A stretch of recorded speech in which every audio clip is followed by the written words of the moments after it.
test number 1. Got the mini tack set up with the heat gun to blow on it.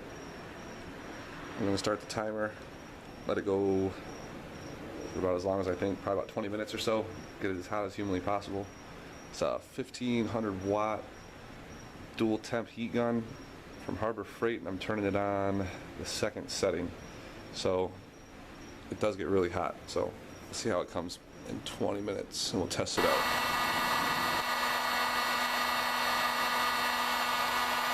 A little over halfway there. Still going. It's obviously not running or anything. I didn't really expect it to. We'll just check the hardness once I get done. Alright. Just over 15 minutes. And to prove I'm not screwing around here, I got a piece of shop towel, some paper towel here. Just gonna put it up in there. Oh shit! Almost caught my glove on fire. Try that again. Yeah. It's really, really hot.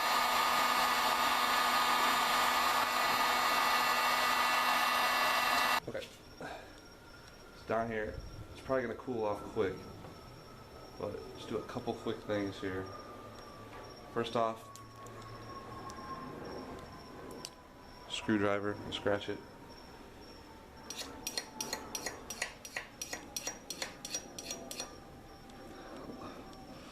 A little bit of scratching, probably more than you would normally get. I'll see if it'll rub out. Next is the hammer.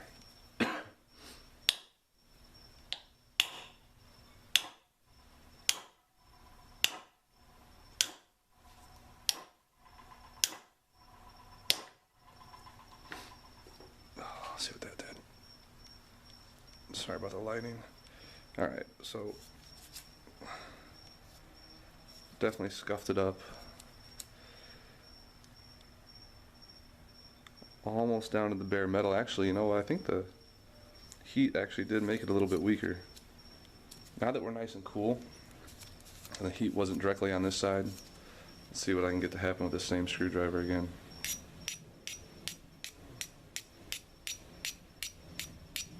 Got it.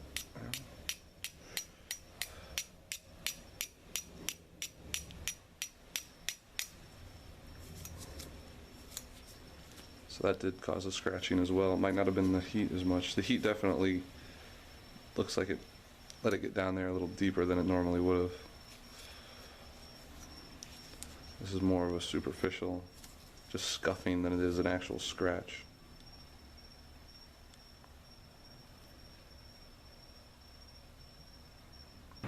Alright, we're moving on to the next test here. We got both knives out we're going to do with this test.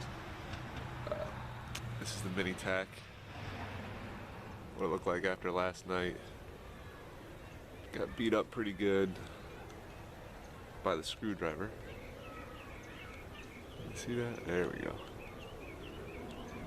Got a lot of glare off my screen. I can barely see it out here. It's so bright.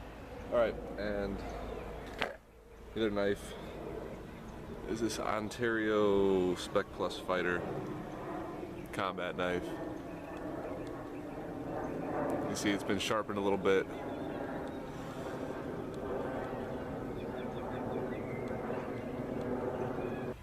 One of the suggestions off Facebook that I got was cardboard cutting. So I got a couple boxes here, nice thick shipping boxes. Little plug for Duracoat.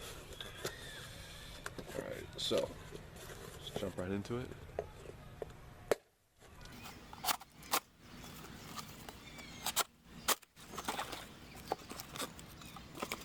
Stabs are off saw.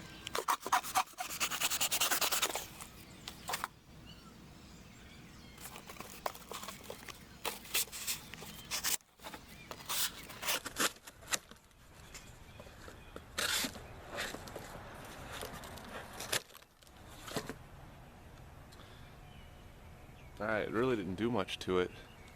There's a little spot right here on the bevel that it's like it wore a little bit, but I think that's partially from the way it was sharpened. But the actual finish on the blade itself is untouched. And this knife's been cured for a really long time. Probably close to 5 months now. The mini tack has only been probably about a month, so this had a lot longer time to sit, but so far it's pretty good. Happy with that one. Alright. Do the mini tack now. This one hasn't been sharpened, so we'll see how well it even cuts.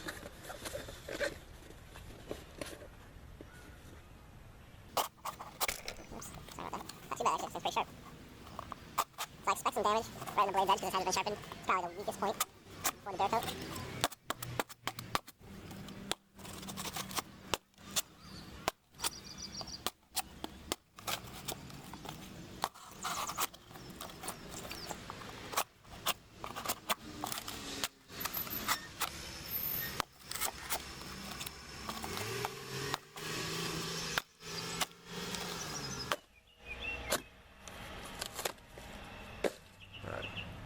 Thoroughly destroyed. Okay, same thing with this one. Not really any damage or scuffing to the finish at all. Even along the edge here, no real big issues, and actually the blade edge really didn't. Obviously no chipping, but actually the blade's edge held up really well. Let's see if you can see that.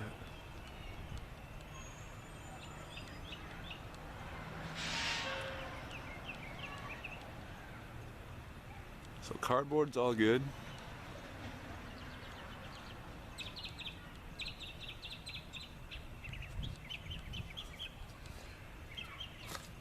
Next thing I got out here while we're at it is a bucket of sand. So this is just your standard children's play sand.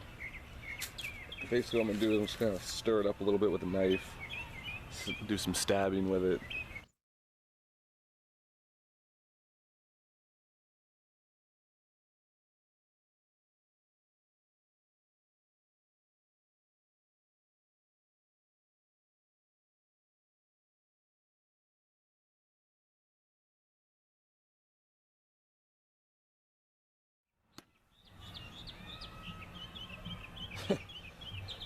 If anything, I think it polished it. Again, a little chipping right on the blade's edge right there. And that's definitely going to be the most fragile area on any of these blades, is that edge. And actually over here on this side, I almost polished it up a little bit. So, and there might actually, I don't see any damage at all to the actual coating on the side of the blade.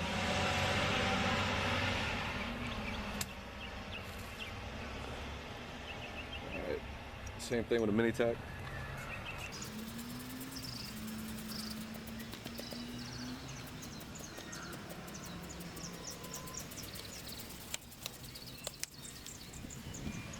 We'll flip it over and actually put the G10 in there too, the G10 scales. Haven't messed with those all yet, so trying to start myself.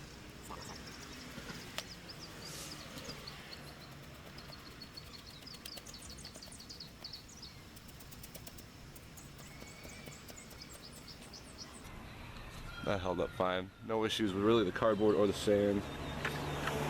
But again, this is pretty fine sand. One thing I will do though, kind of like I did last night with the screwdriver on this mini tack, I'm just going to take the kind of the edge of the mini tack, try to scuff up the Ontario here. See what happens.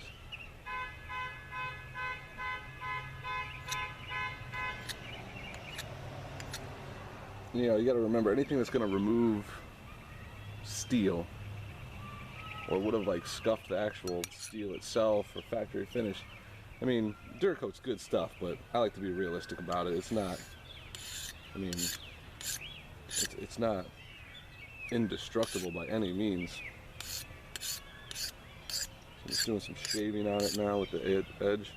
I'm actually show you.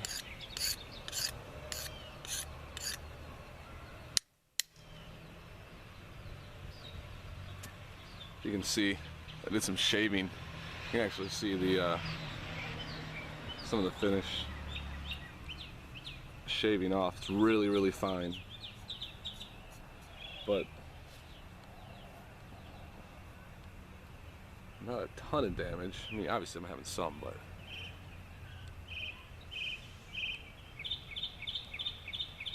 so, and actually the hit it with the edge here, the back edge.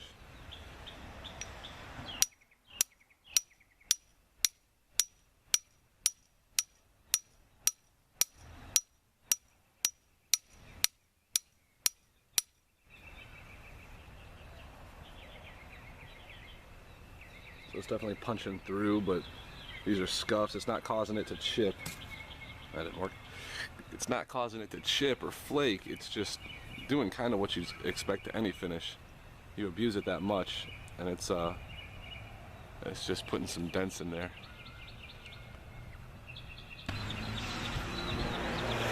All right. Next up, I'm gonna do a chemical test on it. Throw it in this pan. I have this Safer paint thinner by Clean Strip. It's supposed to be green. So, it says it's paint thinner. So we'll see how it holds up. I'll leave it in there. I'll leave it there for a while. 30 minutes or an hour or something like that. I'll get back to you after that, but that's weird. Actually, it looks like milk.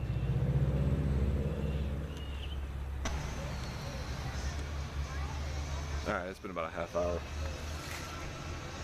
Take it out. Actually, it's starting to evaporate a little bit. Brake cleaner.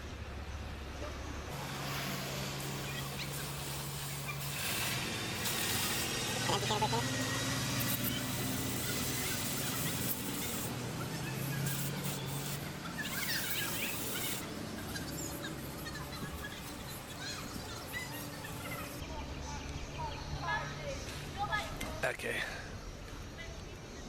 Nothing.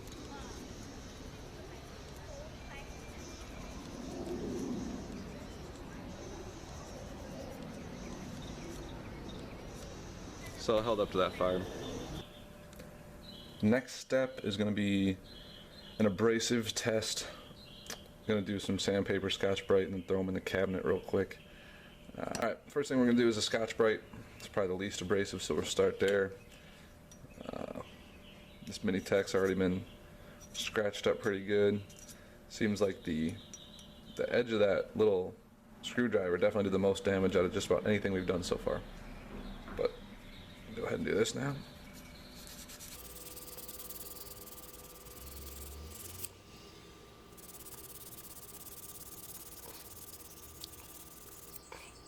Alright, so I got a little bit of something color on the Scotch-Brite, and it's definitely it dulled it out, but I'm rubbing most of that off. It kind of put a grain in the direction I was moving it. You can see here in the tan where there's only one coat there. The brown, there's tan underneath that, so there's technically two coats. So here we're starting to get down into, like, it's showing black, but this wasn't black underneath. This is the other side. So you can see how it's definitely a little duller, scratched up pretty good. Let's move on to the 80 grit.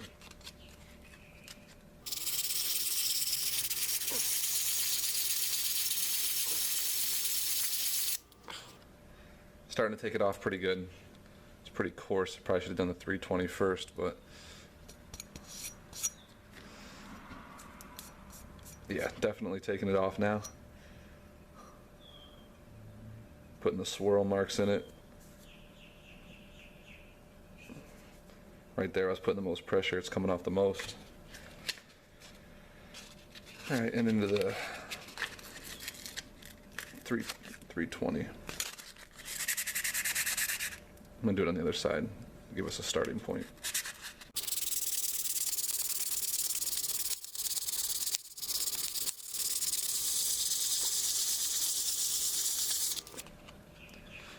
not as much came off on this one. It's actually polishing. It's really smooth now because that 320 is kind of fine, so actually smoothed it up a lot, but definitely scuffed it up and ran the colors together. Really just made it black. It just kind of ground the dust into it, but surprisingly smooth.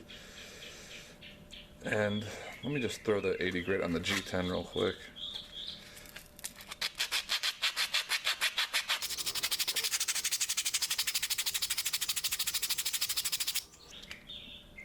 So it's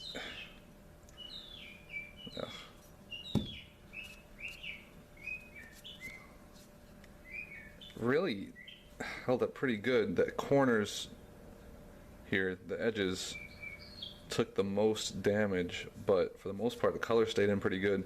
But then again, this is just a little raised. It's got like a brick pattern to it. I don't even know if this is real G10 or not, but it's got a brick pattern. So it's a little raised, so it's catching the top edges of those little bricks first. And this corner, but really the actual the polymer held up really well. Duracoat seems to love polymer. I'll move over to the Ontario. Expect pretty much the same results here with this one, but give it a shot. And again, that's what I'm pulling off.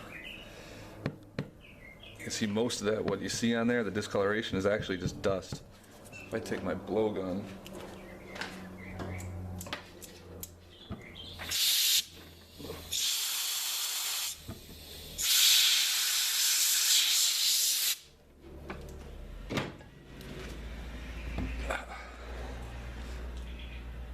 that's what's left. Yeah, held up pretty decent actually. I'll start with the 320 first this time. Definitely taking it off in layers. That took quite a bit off that time.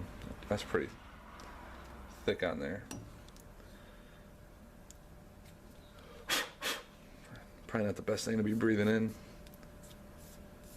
A lot of dust, again, real smooth. And this knife, just the way it's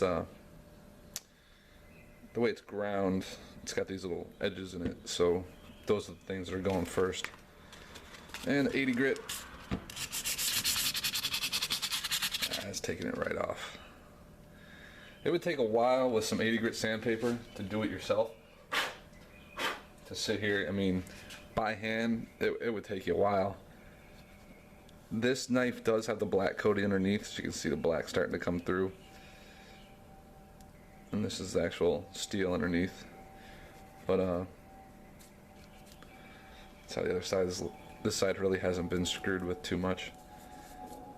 Alright, I'm going to move these into the cabinet and set that up. So give me 1 second here. Alright, I get a ton of glare off this glass in the cabinet, so I suspect you're probably going to get the same. I think you can kind of see what I'm doing in here, but probably not. I got my regulator set at just a hair over 40 psi, and I'm using aluminum oxide media. Make sure the hose is down in there. And I'm starting out on the Ontario, on the Arabic side, which hasn't been screwed with yet, and I'm going to stay on the tip end of it.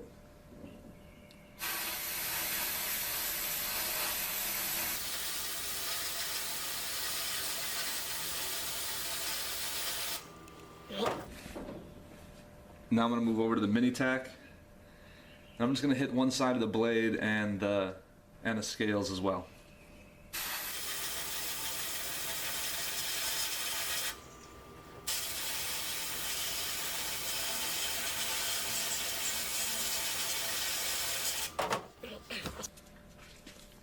Okay, so this is going to be the side that I hit. I just kept it in one spot here for the most part. I didn't do the whole blade. As you can see, just kind of hit it down here.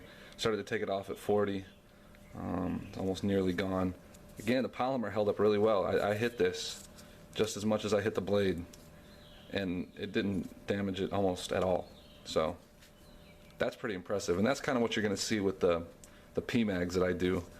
Any of that polymer based, any of the Magpul products or anything else that's that plastic. This stuff absorbs into it because it's so porous to begin with, and it really it really cures in nice.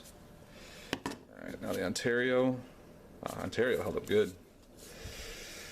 I did pretty much from here to the tip. And I mean, it barely even scuffed up the lettering.